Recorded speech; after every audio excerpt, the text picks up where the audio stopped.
जरा सोचिए, अगर देश के बड़े बड़े पुल, सड़कें और सरकारी बिल्डिंग्स फर्जी इंजीनियरों के हाथों बन रही हो तो क्या आप उन पर भरोसा कर पाएंगे? ऐसे लोगों द्वारा बनाए गए पुल और सड़कें तो टूटेंगी ही, लोग मर भी सकते हैं। और यही नहीं, आपके शहरी व्यवस्था की जिम्मेदारी भी उसी सिस्टम पर है और वही सिस्टम अभी सवालों के घेरे में है।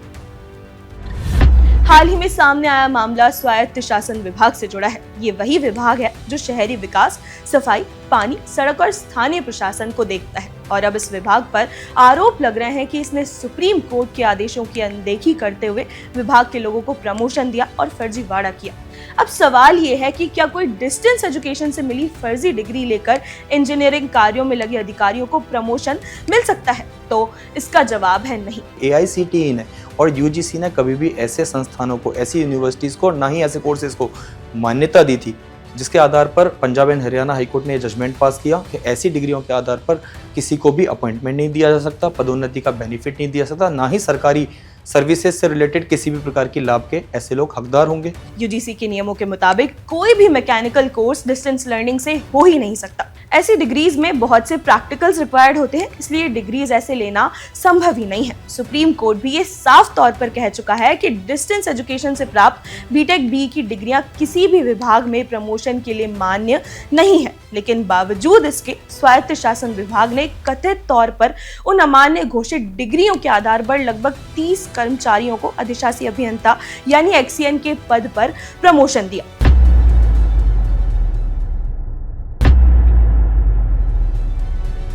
देखिए मैम, ये सारा मुद्दा जो जुड़ा हुआ है, बेसिकली हमारे यहाँ स्वायत्त शासन विभाग में जो XCN पोस्ट पर काम कर रहे हैं, जो लोग जिनको की प्रमोशन दिया गया हमारी ही सरकार के द्वारा, ये सभी वो लोग थे जिन्होंने फर्जी डिग्री के आधार पर वो सारी डिग्रियां जो कि सुप्रीम कोर्ट द्वारा पहले से ही अमान्य घोषित कर दी गई हैं, उन्हीं डिग्रियों के आधार पर इन लोगों को सुप्रीम कोर्ट का जजमेंट आने के बाद भी, जो कि 3 नवंबर 2017 को आया था, उस जजमेंट के आने के बाद भी इन लोगों को प्रमोशन दिया गया, XCN की पोस्ट पर प्रमोट किया गया।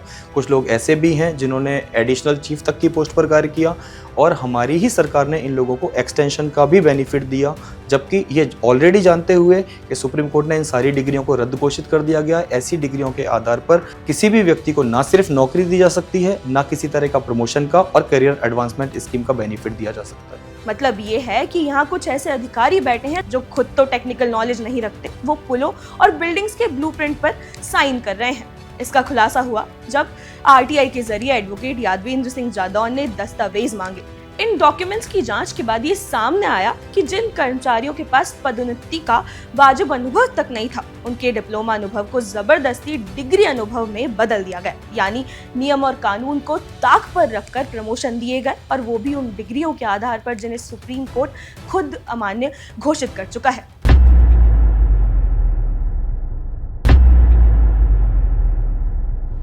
माननीय सर्वोच्च न्यायालय ने 3 नवंबर 2017 को अपना जजमेंट पास किया, जिसमें उन्होंने ये डिक्लेयर किया कि इस तरह की कोई भी डिग्री जो कि डिस्टेंस के थ्रू टेक्निकल कोर्सेज में की गई है, ऐसी कोई भी डिग्री वैलिड नहीं है। ये सारी डिग्रियां इलीगल हैं, इनवैलिड हैं, इन्हें रिकॉल किया जाता है। और ऐसी डिग्रियों के आधार पर यदि किसी को भी सर्विस में लिया, गवर्नमेंट सर्विस में लिया गया है, प्रमोशन का बेनिफिट दिया गया है, CAS का बेनिफिट दिया गया है, ऐसे सारे बेनिफिट्स तुरंत प्रभाव से कैंसिल किया जाए। इस सारे घटनाक्रम की जानकारी AICTE और सुप्रीम कोर्ट के जजमेंट के थ्रू हर स्टेट के, हम पूरे भारत की बात करें, हर स्टेट के चीफ सेक्रेटरी को दी गई, यूनियन टेरिटरीज में दी गई। उसके बावजूद भी 2017 में जजमेंट के पास होने के बावजूद भी हमारे यहाँ स्वायत्त शासन विभाग लगातार उन डिग्रियों के आधार पर, जिन डिग्रियों का कोई वजूद ही नहीं बचा था, उनको मानते हुए प्रमोशन का बेनिफिट लगातार ऐसे व्यक्तियों को देता रहा, जो कि पूरे राजस्थान के विकास के लिए कहीं ना कहीं जिम्मेदार हैं, या तो नगर निगम के थ्रू या फिर UITs के थ्रू। ऐसा ही सेम मामला पंचायती राज में भी सामने आया था। उन्होंने तो खुलासा होने के बाद सारे प्रमोशंस को मान्य करार कर दिया और एम्प्लॉइज के सारे बेनिफिट्स भी उनसे ले लिए गए थे।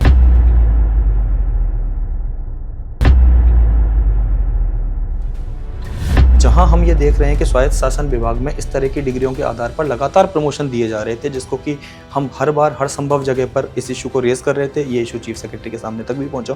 वहीं पंचायती राज विभाग ने सन 2015 में ही 6 ऐसे लोग थे जिन्होंने कि इन सर्विस के दरमियान रहते हुए डिस्टेंस डिग्री के थ्रू टेक्निकल कोर्सेज में बीटेक की डिग्री ली। उन्होंने अपनी डिग्रियां डिपार्टमेंट में ऐड भी कराई प्रमोशन का बेनिफिट लेने के लिए, बट क्योंकि डिपार्टमेंट ने AICTE के लेटर का हवाला देते हुए AICTE से पत्राचार किया जिसमें कि उन्हें यह ज्ञात हुआ कि ऐसी डिग्रियां इनवैलिड हैं, तो पंचायती राज विभाग ने सन 2015 में ही यह स्पष्ट लेटर निकाल दिया कि ऐसे किसी भी व्यक्ति की डिग्री को अखिल भारतीय तकनीकी शिक्षा परिषद और UGC मान्यता नहीं देती है। इस आधार पर उन्होंने उन सभी लोगों की डिग्रियां रद्द मानते हुए उन्हें पुनः डिप्लोमाधारी के कैडर में ही दोबारा JEN की पोस्ट पर लगा दिया। जहां पंचायती राज विभाग ने कुछ प्रमोशन रद्द कर दी, वहीं DLB यानी डिपार्टमेंट ऑफ लोकल बॉडीज ने चुप्पी साध रखी है। इसके लिए 2022 में एक कमेटी बनाई भी गई, लेकिन कुछ हुआ नहीं।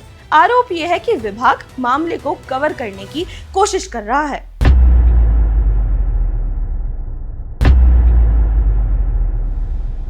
एक्शन नहीं लेने के पीछे एक रीज़न था। इन्होंने जब हमने इस पर इतनी सारी कार्रवाइयाँ करना शुरू की तो विभाग थोड़ा सा जागा, लेकिन जागने के साथ ही कहीं ना कहीं इनको लिपापोती करना भी ज़रूरी होता है। तो इन्होंने 2022 में एक कमेटी का गठन किया। 2022 से उस कमेटी ने आज तक कुछ भी नहीं किया। ये बहुत अजीब घटना मानेंगे हम कि माननीय सर्वोच्च न्यायालय के आदेश के बावजूद उसकी अवहेलना करते हुए आप उसके ऊपर भी एक कमेटी बिठा रहे हो जो ये तय करेगी कि क्या माननीय सर्वोच्च न्यायालय का आदेश उचित था या अनुचित था।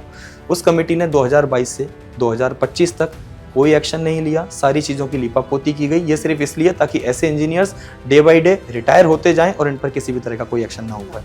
ऐसे में अब सवाल है कि क्या राजस्थान का तकनीकी तंत्र फर्जी डिग्रियों पर टिका हुआ है? क्या सुप्रीम कोर्ट के आदेशों की जानबूझकर अनदेखी की गई? और क्या डिस्टेंस एजुकेशन के नाम पर एक नया प्रमोशन माफिया खड़ा हो गया है जो संस्थागत भरोसे को ही खोखला करता जा रहा है?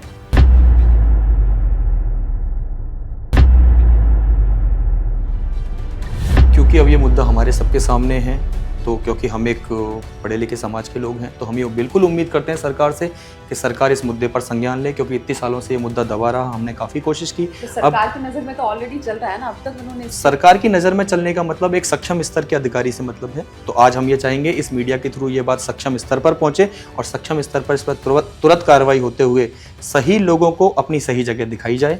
ये मैं आप मीडिया लोगों से भी रिक्वेस्ट करूंगा कि आप इस मुद्दे को थोड़ा सा समझें, इसकी गहराई को समझें और सरकार तक मेरी बात को पहुंचाने की कोशिश करें।